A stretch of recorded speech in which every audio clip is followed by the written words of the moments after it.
Hi అండి, అందరికీ నమస్కారం. నేను మీ హేమని. ఇప్పుడే మా లాయర్ ఒక మంచి గుడ్ న్యూస్ చెప్పారు. నాకు నెగిటివ్ వచ్చిందంట, చార్జ్ షీట్ లో నెగిటివ్ అని వేశారు. సో దానివల్ల నాకు చాలా చాలా హ్యాపీగా ఉంది. పోయిన సంవత్సరం మరి కరెక్ట్ గా పూజ చేశానా, అక్షింతలు కరెక్ట్ గా వేసుకున్నానా లేదో తెలియదు.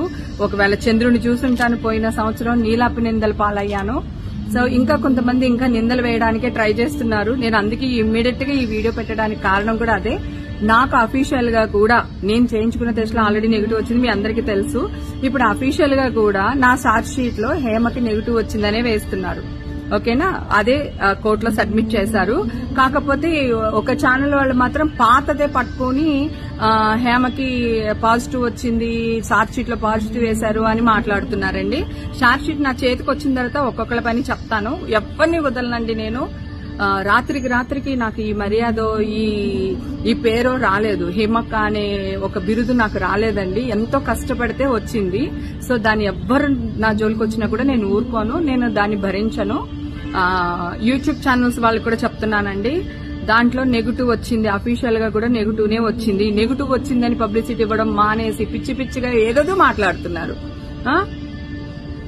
మీకు అసలు సర్లేండి, గుళ్ళో ఉన్నాను, మీతో నేను తప్పకుండా ఒక్కొక్కరిని ఎవరైతే నా మీద బ్యాడ్ న్యూస్ వేస్తున్నారో, నిజాలు దాచి అబద్దాల న్యూస్ ప్రచారం చేస్తున్నారో వాళ్ళందరినీ కూడా ఎవ్వరినీ ఊరుకోను. అందరినీ నేను వచ్చి తేల్చుకుంటాను. చార్జ్ షీట్ ఆల్రెడీ పిటిషన్ దాఖలు చేశారు మా లాయరు. చార్జ్ షీట్ నా చేతిలోకి రాగానే మళ్ళీ మీ ముందుకు వస్తాను. దేవుడికి మొక్కుకున్నాను, అంతా మంచి జరిగితే నీకు ప్రసాదం సమర్పించుకుంటాను అని. ఈ రోజు మంచి న్యూస్ వినగానే గుడికి వచ్చానండి, వినాయకుడి దగ్గరికి వచ్చాను. సో నాకు చాలా చాలా హ్యాపీగా ఉంది. నా అన్న తమ్ముళ్ళు హేమక్క అలా చెయ్యదు, హేమక్క మంచిది అని నమ్మిన ప్రతి ఒక్కరికి కూడా శిరసు వంచి నమస్కారం చేస్తున్నానండి. Thank you so much. నాకు నెగిటివ్ అనేది రావడం చాలా చాలా ఆనందంగా ఉంది. ఎంత ఆనందంగా ఉందో మాటల్లో చెప్పలేను అన్నమాట.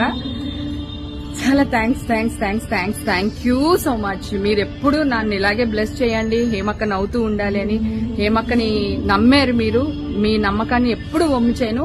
నా వల్ల నా ఇండస్ట్రీ గాని, నా వల్ల నా ఫ్యామిలీ గాని తల వంచుకునే పని నేను ఎప్పటికీ చెయ్యను. ఇప్పటి వరకు చేయలేదు, ఇక మీదట కూడా చెయ్యను. ఓకేనా?